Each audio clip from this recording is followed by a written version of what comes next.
Tu cours toute la journée, tu veux bien faire, tu veux apaiser, tu veux éduquer, tu veux aimer, mais parfois tu t'oublies. Tu t'éloignes un peu de toi, un peu d'Allah.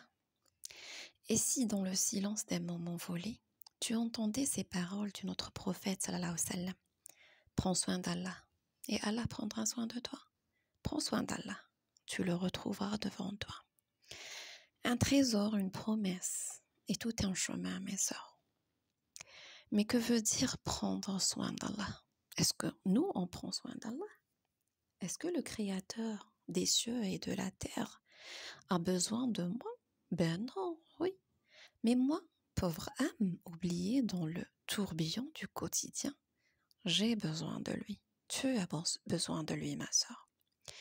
Prendre soin d'Allah, c'est prendre soin de ses limites, de sa parole, de notre lien avec lui. Dans ta journée de femme, de maman, de croyante avant tout, prendre soin d'Allah, se cacher dans les petits détails.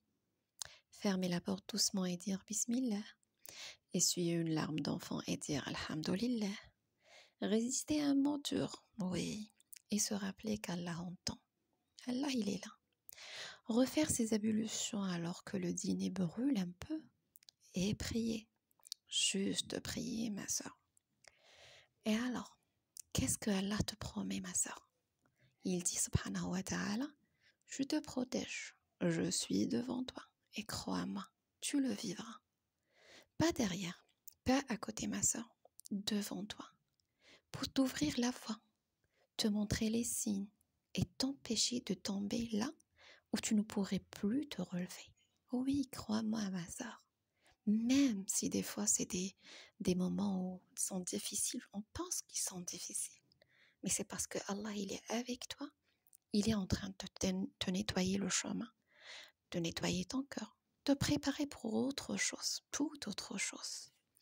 Notre prophète Mohammed sallallahu alayhi wa sallam a dit, connais Allah dans l'aisance, il te reconnaîtra dans l'épreuve. Et toi, chère sœur, toi qui continues de te lever pour le fajr malgré la fatigue, malgré ta journée, tes nuits, toi qui caches ton chagrin derrière un sourire à tes enfants. Ah oui, on le fait pour nos enfants. On cache beaucoup, juste pour eux. Toi qui invoques en silence pendant que tout le monde dort. Oui, tu le fais, je le sais. Allah te voit et Allah n'oublie rien. Non, pas du tout rien. Mithqala darratin. Alors aujourd'hui, chère sœur, même si tu es fatiguée, oui, et on l'est, c'est vrai, même si tu n'as pas tout compris, et on ne peut pas tout comprendre, ma sœur, ça nous dépasse. Mais sache que Allah, si tu es avec lui, il est avec toi, et c'est lui qui est en train de tout faire. Même si tu as chuté 10 fois, rappelle-toi ce hadith, accroche-toi à lui. C'est un abri, ma sœur. Je t'assure que c'est un abri. Un secret entre ton cœur et ton Seigneur. Prends soin d'Allah dans ton quotidien. Il prendra de toi dans l'invisible, ma sœur. Oui, nous, on prend soin de tout ce qu'on fait au quotidien avec nos cœurs purs.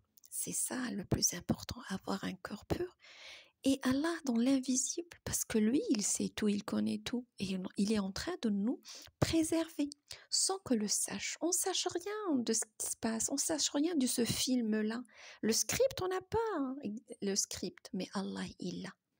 Donc tout ce que tu vois devant toi et tu ne le comprends pas, tu ne le réalises pas, eh bien dis-toi que c'est la volonté d'Allah parce qu'il y a quelque chose qui se mijote. Je ne la connais pas.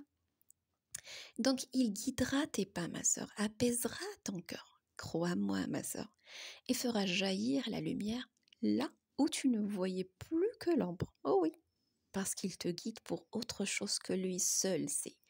Quel est ton mérite? Donc, mes chères sœurs, ce hadith est un rappel d'amour, celui d'Allah envers toi. Oui, n'oublie jamais, jamais